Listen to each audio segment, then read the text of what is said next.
আসসালামু আলাইকুম সবাইকে, গুড মর্নিং। তো দেখতে পাচ্ছেন যে কি পরিমাণ কুয়াশা। আমি আজ কতদিন বাড়িতে আসছি, প্রায় 4 দিন হয়ে গেছে। একদিনও রোদ ওঠে নাই। 3 দিনের তুলনায়, গত 3 দিনের তুলনায় আজকে একটু বেশি কুয়াশা। একদমই কিচ্ছু দেখা যাচ্ছে না। এই যে আমার মেজো চাচা হেঁটে যাচ্ছে, তাকে পর্যন্ত দেখা যাচ্ছে না। দেখেন কি পরিমাণ কুয়াশা পড়ছে। ঢাকাতে এত শীত ছিল না যখন আমি ছিলাম, বা একটু কুয়াশা ছিল না। এখন জানি না কেমন। তো অনেক ঠান্ডা, অনেক।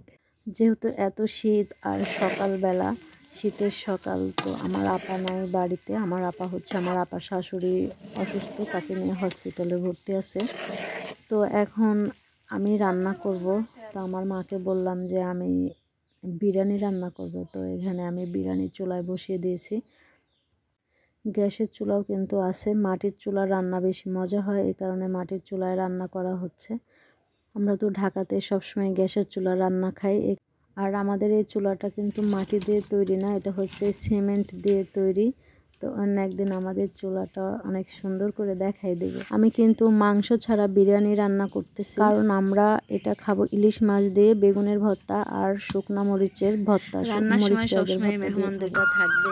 এই পিসু, পিসু, এই পিসু,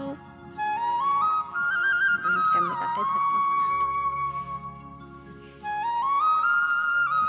ওদিকে আমার বিরিয়ানি রান্না শেষ।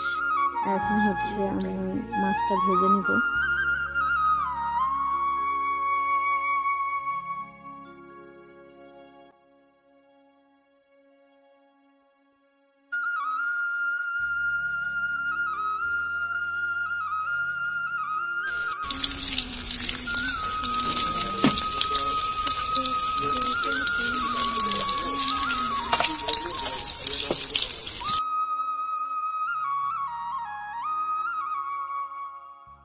আম্বে হচ্ছে দোকানে যাচ্ছে ওর আব্বুকে খাবার দিতে, কারণ রান্না হয়ে গেছে।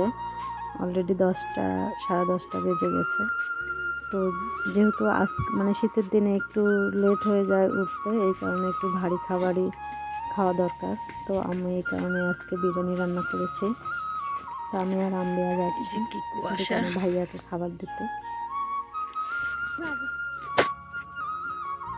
কে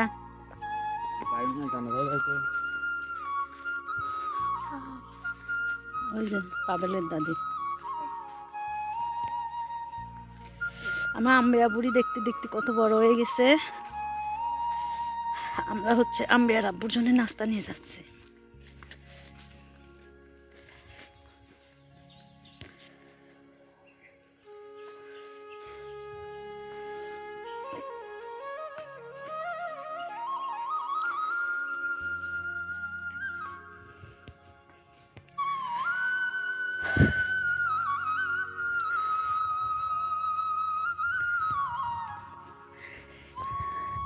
বাড়িতে আসার পর থেকে একদিনও রোদ ওঠে না, কিছু না।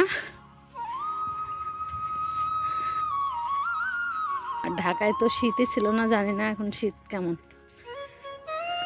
আম্বিয়া, এরকম শীত কি আগেও পড়ছিল আমি আসার আগে? আজকে